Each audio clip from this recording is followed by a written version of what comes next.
Hello, everybody. Welcome back to the Into the Darkroom podcast. My name is Rylee Hohney, and my co-host is Sam Yesko. And today we're going to be introducing and interviewing Ryan from the Red Rose Film Festival. So welcome, Ryan. Well, thank you. And that was a great intro. That's absolutely perfect. Well done. Thank you. Yeah. So welcome. Have you ever listened to any of our Into the Darkroom podcast episodes? I have listened to the ones that are already up, but I haven't listened to everything in its entirety. So full disclosure, people out there, I apologize. But I will after this one. So. Well, now you'll just have to listen back to yours, see all the fun things we talk about, and then listen to everybody else's. If you're comfortable hearing your own voice, of course. Say, I'm not comfortable hearing my own voice. I don't know how people do that. I definitely feel like I sound completely different after hearing it back. Who is that guy? But yeah, so I'm with you. Okay, perfect. Well, we'll get started. How we normally run things on the podcast, we just kind of chat. It's not super formal. Get into some questions, talk a little bit. And Sam and I obviously prepared a list of questions, but we normally branch off from it. Good. So we know you, but we don't know what you do. So who are you representing today, Ryan? Well, with the Red Rose Film Festival, I am the executive director. I started the film festival with a good friend of mine. His name is Ian Long. He works for Claire Global now, but when we met, we started as part of the marketing team of the 2016 U.S. Women's Open Golf Championship in California that had the year prior been here in Lancaster. And he and I lived together for over a year, and we got to know each other's skill set and what we wanted to do. And then I had a relationship with another film festival in Iowa called the Julian Dubuque International Film Festival. So he and I went there together, and we saw what they were doing for their community. And we thought, like, no one's replicating this in Lancaster. So that's why we brought it back here. So that's how it started in 2019. That's broad brushstrokes, but yeah. Very cool. So, like, how did you get into the idea of doing film? When I was a student, I went to St. Joe's University, St. Joseph's, in Philadelphia. But I was a marketing major because my mom told me that I wouldn't. Sorry, Mom, but you did say this. She said, if you want to be an actor, I want you to get a degree in something that's more formal, like your traditional. So I went for marketing at St. Joe's. It was nice that my freshman roommate was my cousin, who's still one of my best friends today. But in reality, like, I didn't go to Temple University, but they had an externship program after post-grad program where you got to be immersed in Los Angeles for a year. And I was the only person who applied for like a marketing job. And I ended up at Warner Brothers, which was great, but it was also 2008 in the midst of the financial crisis. Mm-hmm. And so I moved to one of the most expensive cities in the world to pursue a career in acting, sort of, but also like, oh, now I'm here. And frankly, I didn't know what I was doing, but it was LA and it was exciting. And I was in the time of, do you guys ever watch the show Entourage? Maybe. I haven't. I haven't. And which is totally fine. In all fairness, it doesn't hold water now because it was horribly misogynistic and whatever. But it was basically Mark Wahlberg's iteration of his own career when he moved to Los Angeles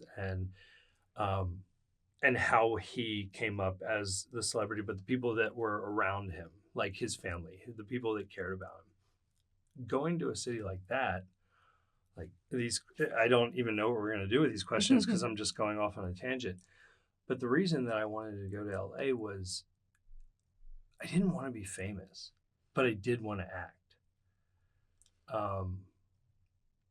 And I think that's kind of the reason I keep doing what I'm doing now is like I want to be a part of the art form, but I'm not an artist, which is weird. Like, I'm not an artist, but I am. It's weird. It's just different. Anyways, so I don't even know if I answered that question. That's okay. But- We're learning so much about you. That's all that matters. Well, with going, you traveling to California and stuff like that, and wanting to live some sort of dream, why come back to Lancaster?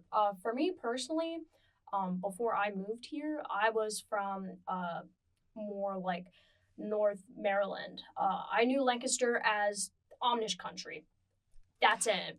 And when I came up here, I was like, oh, there's a whole city here, a whole miniature city, and it's filled with art and different culture. With Lancaster City, it's filled with a lot of Puerto Rican and Hispanic culture. Not just Amish people.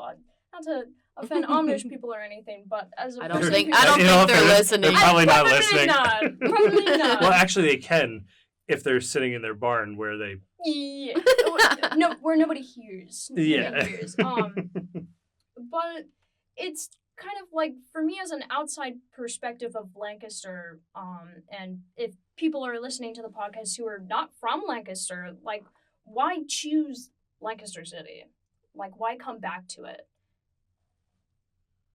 The easy answer is comfort, Mhm. comfortability. That's the easy answer. But if you look at it as a landscape of what's developing here and what's available, you have groups like everyone out at Rocklidditz, Claire, Tate, Atomic. You have film groups that are right down the street from you, like Make Films or Lamp House. Like we're talking of only a couple blocks away from where we're sitting right now. The industry has become decentralized. It's okay now to not live in those big cities. It's okay to say, I'm going to create a career and an impact in the community that I'm a part of. So with Lancaster, my family goes back over 100 years in this community. And I started to believe that it was okay to dream inside of the quote unquote bubble that's already being expanded here. So when someone says, I'm going to go to LA, I'm going to go to Atlanta, I'm going to go to New York, great. If you really want to, because I've experienced all of those cities, but you don't have to. So, I mean, I've got a wife, 2 kids, a house, a great family structure. There are parts of the dream that just need to be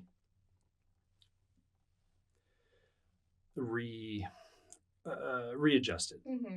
There's a pathway that you have in life, but there's gonna be little side turns that you might want to choose, and one of those side paths can either direct you to a very long distance, to have you get back onto that same path again, or it could be a shorter one. So Exactly. No one's gonna tell you how to do it. You're just gonna go do it. As an artist, as a creative mind, you're gonna have sidebars, you're gonna have detours, all of that. It's gonna happen. But then you wake up in the morning and you're like, everything's okay. I think that's what I would say to the dreamers and the artists. Am I doing the right thing by going down this path? Yeah, you are. You just have to be willing to adjust it. Yeah. And I feel like with media today and stuff like that, I feel like there's an assumption to like make it big, quote unquote. You have to go to LA, you have to go to New York City, you have to go to Chicago, Dallas, wherever. And the assumption is kind of like you don't have to do that. You can stay in your hometown and make it big like that. Yeah. Well, and it all comes down to what does make it big mean To you. Yeah. And that becomes the bigger question. And that's all about your own self-talk. Mm-hmm. Like what is making it big in art mean to you? Or Mhm. your art is unfortunately such a broad term at this point that you can't necessarily like, well, I'm an artist. Yeah, you are. Okay, where's your area of focus? If you're trying to become an expert in something specific, then become an expert in something specific. Like people ask me, like, "Oh, how'd you start a film festival?" I started paying attention to the specific things that were appropriate for creating a platform for artists and filmmakers to want to come to Lancaster to share our canvas, which is this city and this community. Mm-hmm. And I focused on that. But So would you say like that's like kind of like the mission of the the Red Rose Film Festival is like that kind of like your main mission on like what you want to create for the city? I want more filmmakers. Last night, I said it started as global perspectives for our local impact. Mm-hmm. And then in the moment, I turn it around, and it's something that I've been thinking about for the last 5 years, just trying to keep this festival going, because we started in 2019 and then the pandemic, and then here we are. But I turned it and I said, you know what? Local perspectives for global impact. Like how do we create a platform for students like you to say, I want my career to be in Lancaster because they appreciate what I'm doing. Even if they don't know me yet, they will, but they appreciate it. So what did submissions look like for Red Rose during the pandemic? Was it like nothing, or was it just smaller? No, actually, what we did to pivot, we did not host anything in 2020 from a streaming. Like everybody that I had talked to said, like, hey, should we do streaming? No, I don't want to do streaming. That's not how these filmmakers wanted their films to be seen. Mm-hmm. So we had probably about 150 submissions going into the pandemic. Mm-hmm. And we said, you know what? We're not taking any submissions for 2021.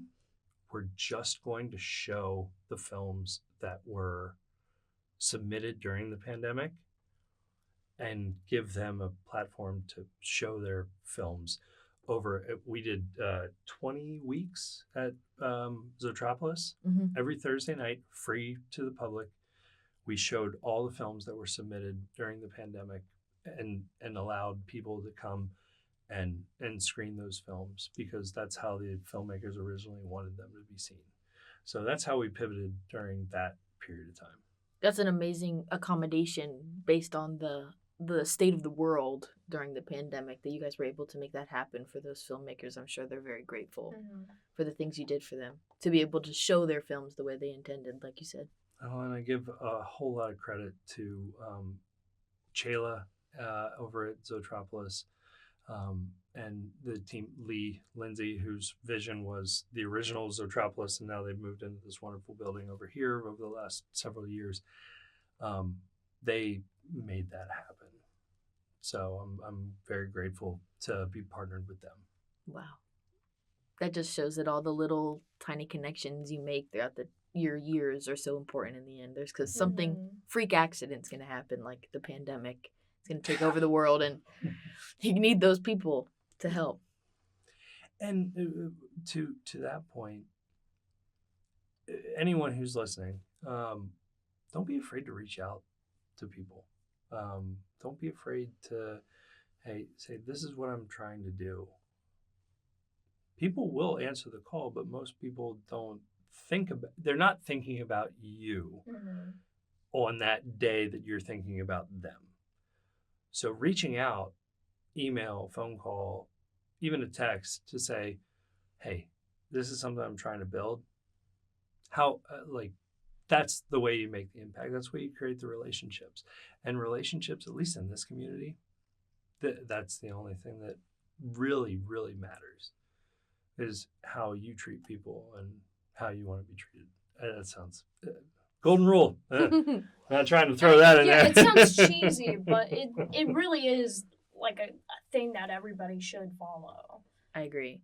A lot of people don't implement it as strongly in their lives, I feel like. And as little kids, I think we were all like told to like treat people how you wanted to be treated, and then people grow up and they make their own opinions and don't follow it anymore. So I would love, this is like big girl dream, like love for the world to be able to like rethink that thought and implement it stronger in our regular community. To this point, the reason that we show the films that we show, we don't screen films that have any hate speech or any gratuitous sex or violence. That's like, there's your barrier to entry right there. But there are going to be films that we showcase that are going to be somewhat not controversial, but they start critical conversations, because something that you watch or that I watch,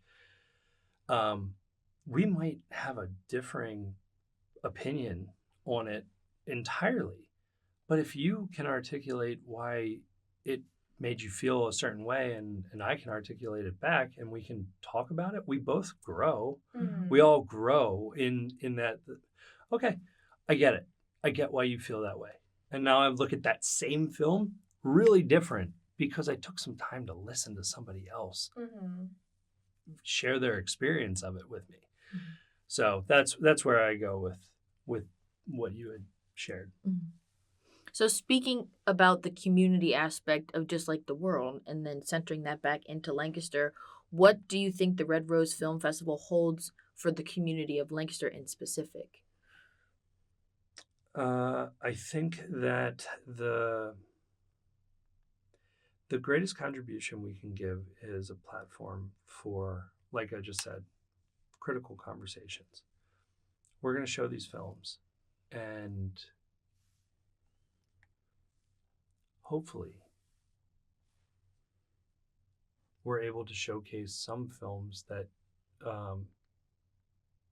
that show what our filmmakers are capable of, what our community is capable of. So it started as like, give us all your movies, but now it's become, we want to show you what we got, because the majority of focus in this state is Philadelphia and it's Pittsburgh, which fine, fair infrastructure, but we've got some infrastructure headed our way. And I think Lancaster County is uniquely positioned to be able to be a great platform for students and people like yourselves who are going, I mean, you're getting ready to graduate next year and you want a career. It'd be nice for you to consider Lancaster as an option. Yeah. And I'm, as like speaking of my internal thought, I definitely consider Lancaster to be a place that I can picture myself settling here and working here in my art dreams, and that it being completely accessible to me here. For people who aren't from Lancaster, just to paint a picture for you, in my mind, it's like a baby Philadelphia, but the community is so much more close-knit because we're smaller. Everybody understands the way that Lancaster works as a community and the kind of community love that Lancaster holds. You can find literally any culture of food here. You can speak to anybody from any art profession. There's muralists out on the street all the time Mm-hmm. that you can walk up to and discuss their art forms. And there's us, PCAD, as a school that's open to the public. We have open galleries all the time for passersby to come in and speak to us about our mission and see student work, and have the opportunity to speak to the student body and the faculty here to know what it's like here at PCAD. And that community aspect within PCAD is just scraping the surface of Mhm. Lancaster. I think we're just at the very early doors. Mm-hmm. Yeah, I don't want to see us export talent like yours out of this community. Mm-hmm. I mean, of course you can go wherever you're going to go, but like I said, consider it an option. Yeah. And for me, like comparing it to my hometown, I'm originally from Hagerstown, Maryland, which when I came here, Shout out Hagerstown. Whenever I came here to Lancaster, I kind of thought as Lancaster as like a different version of Hagerstown. Hagerstown, is also art filled and stuff like that. I graduated from Barber and Grimm School for the Fine Arts. And we have like technical schools and stuff like that, but it's not as community knit. It tries to be community knit, and they've had several attempts, but they failed. Mm-hmm. Like we'll try and do festivals in downtown and stuff like that. We'll gather people around and stuff. Maybe it'll last a couple of years and then it's never heard of again. And Lancaster keeping up with the arts and learning about old and the new kinds of things that are coming of the arts, I think it's really good. I like keeping everything together as a community, making sure we include the old kind of artists that come in here and want just like a neutral, happy life in their art field, while also introducing new artists and new fields, and helping come together. I think Lancaster's gonna be big. I really feel like it is. And but it's that energy Mm-hmm. that you're expressing of just saying I can see it happening. Mm-hmm. That's what's wonderful. That the self-doubt thoughts and all that crap that goes into. Sorry, I don't know if this is a PG-13 or whatever. That stuff, you're always going to be supported. Mm-hmm. If you just can say, I support the greater good by sharing my art, my perspective, my feelings, because that's what art is. It's truly the most emotional medium that you can be a part of. To say, here's how I'm expressing what I'm seeing of the world around me. And the fact that you, coming from Maryland and saying, I really care about this community. It makes sense. Mm-hmm. That's pretty cool. And I hope that if you decide to, after you're done with your education here in Pennsylvania, if you decide to go back to Maryland, you can take what you're learning here and go make an impact there. Mm-hmm. I mean, at the end of the day, that's all you can really hope for. Yeah. So, talking about different forms of art in Lancaster brings up the question of, I know that the Red Rose Film Festival obviously highlights filmmakers and what they can do and the skills that they bring to the table. But would the Red Rose Film Festival ever be interested into pivoting into other forms of art and showcasing those? I don't see why not. I mean, at the end of the day, it's so film. Saying film is kind of unfair. It's like saying you're a builder. Construction teams are hundreds of people. Film crews are hundreds of people with differing skill sets. Mm-hmm. So what we try not to do is be just a one weekend a year sort of festival.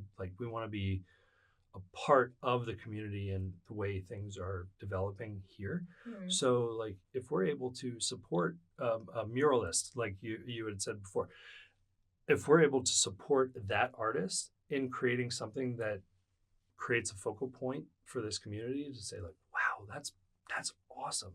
Mhm. I think what we support are artists of all different backgrounds, and the biggest thing is, like, when you think film, you think I'm an actor, I'm a director, or I'm a cinematographer. Bull stuff. It's just not like you can have so many. Well, we know what below the line means. Mhm. Like, those below the line people are the people who make films happen, Mhm. and they all have amazing skill sets. So my hope is to shine a light on that trajectory as far as a career is concerned. So if someone's a set designer or a costume designer or Mhm. like all of these different jobs that, I mean, you look at the Marvel movies and you're like, holy, there are like 1,000 people just in that one department. Yeah. Mhm. Like, but those are careers. Those are people who go home at the end of the day.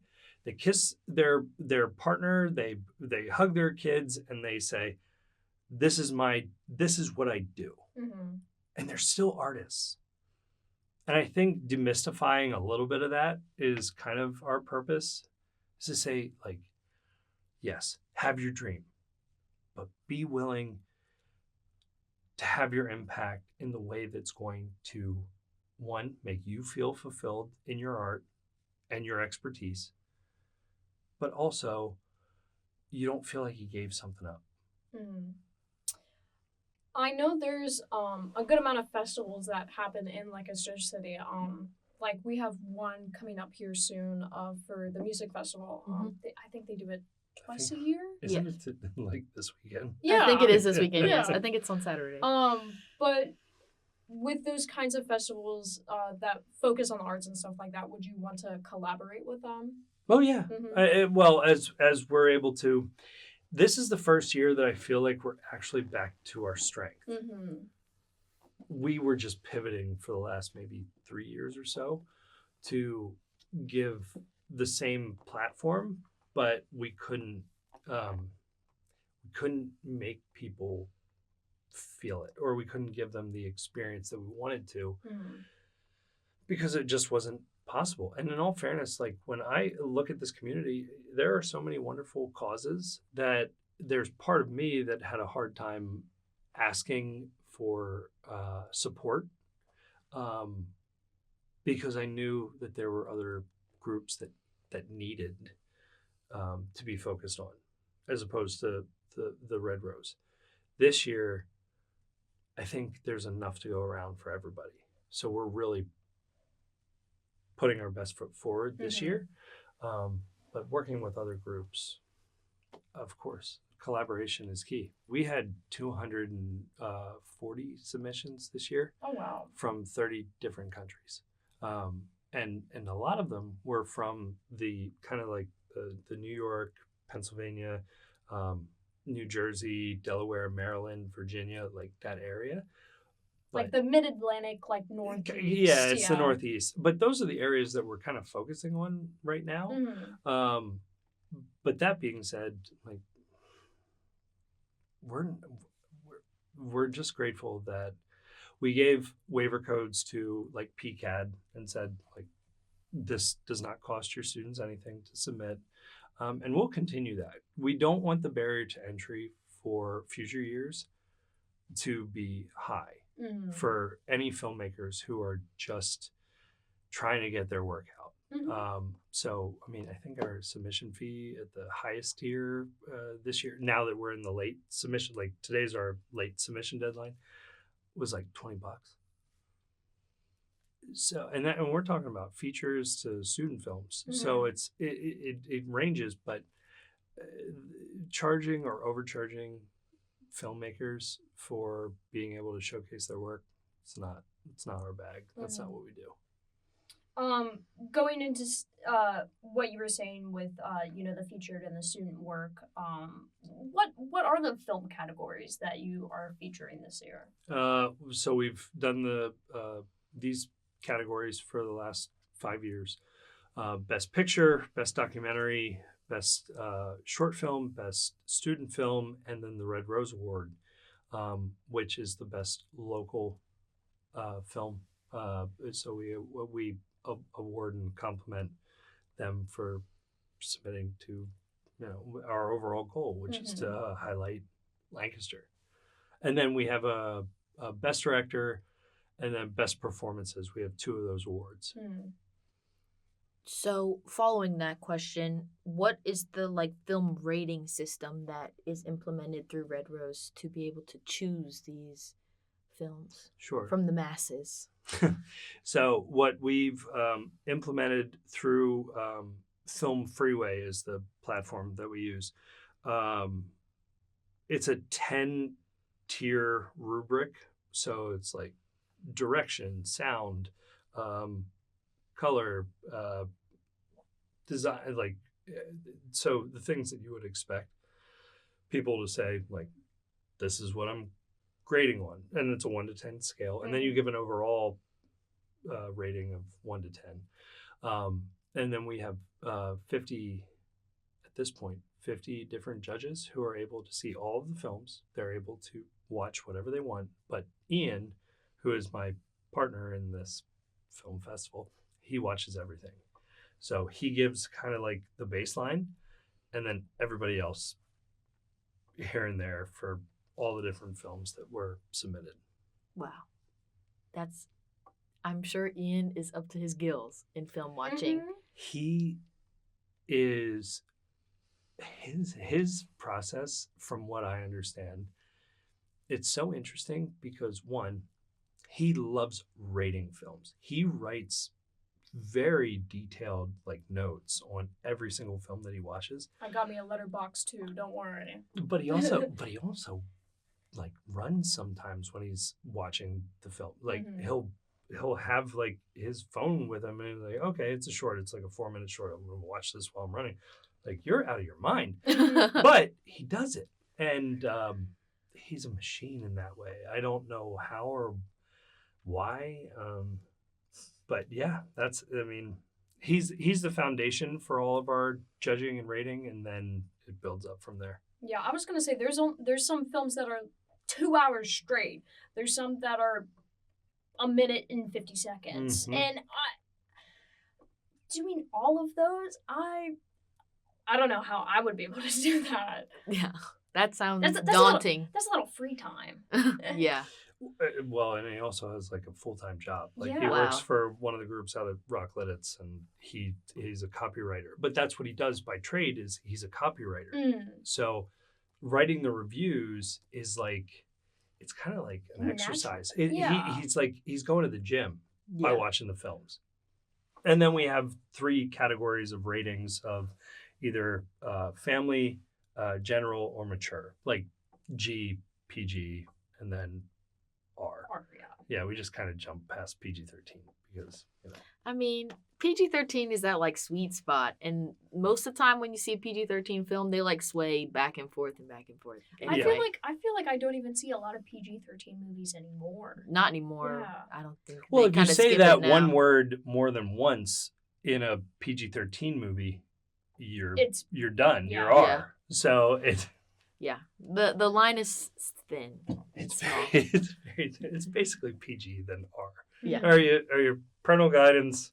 Yeah. All right. Well, and then mom and dad said, "F it." Yeah. F it, and then here Just we are. go see the movie. So now that we've talked about all the fundamentals of how the films are graded and rated and selected, where can people go to view these films in the year of 2024? They can show up on November 7th. Well, 7th is a special event. We're showcasing Brave the Dark, which was locally produced. And then November 8th through the 10th, both at Penn Cinema and Zotropolis. Zotropolis will be primarily on Friday the 8th. Penn Cinema in Lidditz, that'll be the 9th. And then on the 10th, we're going to showcase the films that were winners and nominees in both locations. Mhm. So I imagine that this company, this goal, this dream racks up quite the dollar sign at the end of the day. How can people sponsor or donate to Red Rose? Jump in on our website, www.redrosefilmfestival.com, to support. We have the support page that's right there on the link. We are a registered 501c3 nonprofit organization with the state of Pennsylvania. So everything that we do is for the greater goal, which is to bring more film to central Pennsylvania. So for our last question for today, what is the best way to learn about the news and updates of the Red Rose Film Festival? Follow us on our social media, Facebook, Instagram. We have Twitter as well. Well, what do they call it now? X. Yeah. Sorry, Yeah. X. Everybody still knows it as Twitter. And as well as TikTok. And then our website. Like I said, that's the best way to go about it. But just grateful for your time. You guys are doing great, and this is important work that you're doing and learning. I'm just looking forward to bringing in other guests for you guys to do the exact same thing, because this was a great interview. I think Sam and I can speak for the both of us that we're both super excited Oh, yeah. to be able to continue this throughout the school year and get to meet lots of awesome people and get to have these fun conversations with them, learn a little bit more about them and their process. Mhm. As artists, I think we take heavy inspiration from other artists, and being able to talk to people who are either just a couple steps ahead of us in the process or big and successful in their process and set in their process is going to be both educational for us, but also inspiring for us to continue pursuing those dreams that we have. Mhm. If I can give any advice, because this is our only time that we're going to be, maybe we'll do another, like, at the end of the year follow-up interview. Seek out mentors and stand on the shoulders of giants. That's what you can do for yourselves, because then you're going to take their experience and you're going to be able to make it your own. So, but you both are already on your way. This was awesome. So thank you. Of course, thank you. Before we end, do you have any questions for us that you would want us to answer? What do you think is, you could have chosen any form of career path. Mhm. Why'd you choose art? I feel like for me personally, I've always been a creative kid. I've always wanted to, animate for Disney or see the paintings I would see in my local museums and stuff like that, and be like, I wanna be in that museum, or I wanna do that drawing. I wanna be that person. So I feel like for me, with the support of my family, and also having artists in my family, it kind of swayed me towards wanting to go into a career of the art.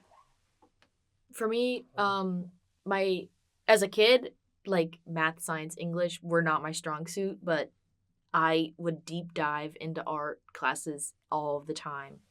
And some of my earliest memories of art is my elementary school art teacher giving me awards at like the end of the school ceremonies for like most dedicated artist.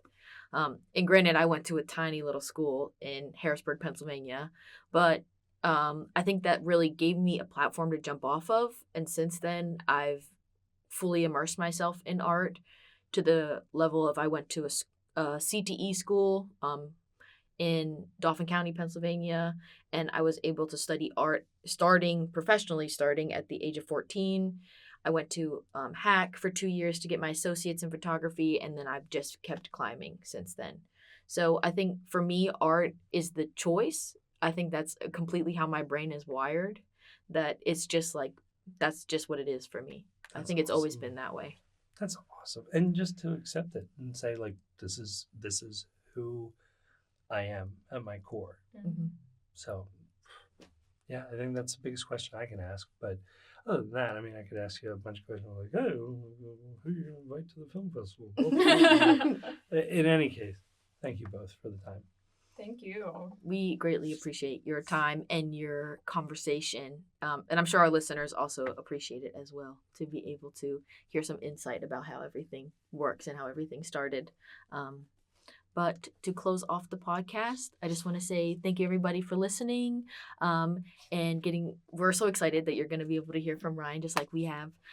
So we appreciate your time. Thank you so much for listening. I'm going to sign off as Rylee Hohney and my co-host, Sam Yesko. and we're going to say goodbye to Ryan. Bye.